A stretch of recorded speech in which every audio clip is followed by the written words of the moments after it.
आणि नीट आणि टीएटीच्या संदर्भामध्ये जो सातत्यानं पेपर फुटीचा प्रकार या देशामध्ये चालू आहे तो थांबवण्यासाठी आणि शिक्षण व्यवस्थेचा या ठिकाणी घात या देशामध्ये होत चाललेला आहे। ज्या फुलेंनी, ज्या बाबासाहेबांनी आम्हाला, ज्या शाहूराजांनी शिक्षणाचा अधिकार दिला ते शिक्षण आज आमच्याकडून हिरावल्या जात आहे।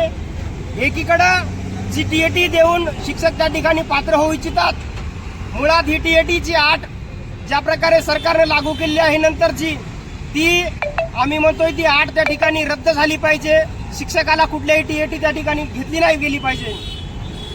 परंतु अशा परिस्थितीत काही शिक्षक ज्यावेळेस टीएटी देत आहेत, सरकार टीएटी देण्याच्या अगोदर त्या ठिकाणी पेपर फुटत आहे, शिक्षकांचा पेपर फुटत आहे।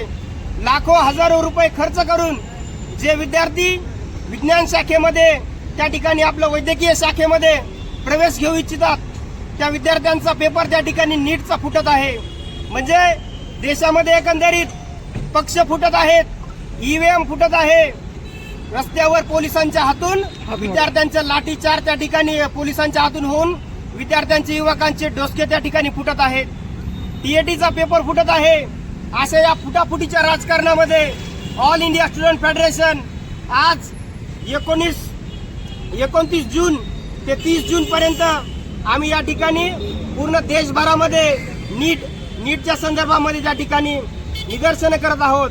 आणि धर्मेंद्र प्रधान जे केंद्रीय शिक्षा मंत्री आहेत त्यांना आमचं असं म्हणणं आहे की आपली काहीतरी ज्यावेळेस देशामध्ये असं मोठ्या प्रमाणात तुमच्या विरोधात आंदोलन चालू असतं, तुमच्याकडून तुमच्या पदभार त्या ठिकाणी सांभाळला गेला नाही, अशा वेळेस आपली नैतिक जबाबदारी बनते की आपण त्या ठिकाणी राजीनामा देऊन आपण त्या ठिकाणी बाजूला सरकलं पाहिजे।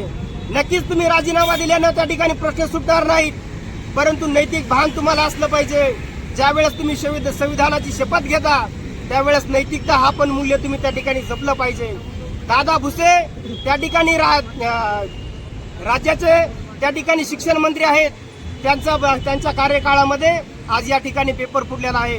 म्हणून आमचं या दोन्ही शिक्षण क्षेत्रातील या दोन्ही मंत्र्यांना म्हणणं आहे की तुम्ही त्या ठिकाणी राजीनामा देऊन ज्यांनी पेपर फोडला, जे या साखळीमध्ये त्या ठिकाणी आहेत त्यांच्यावर कठोर कारवाई झाली पाहिजे, फौजदारी गुन्हे त्या ठिकाणी दाखल झाले पाहिजे आणि या प्रकरणाची सखोल चौकशी होऊन दोषीवर त्या ठिकाणी कारवाई झाली पाहिजे, अशी ऑल इंडिया स्टुडंट फेडरेशनच्या वतीनं आम्ही या ठिकाणी मागणी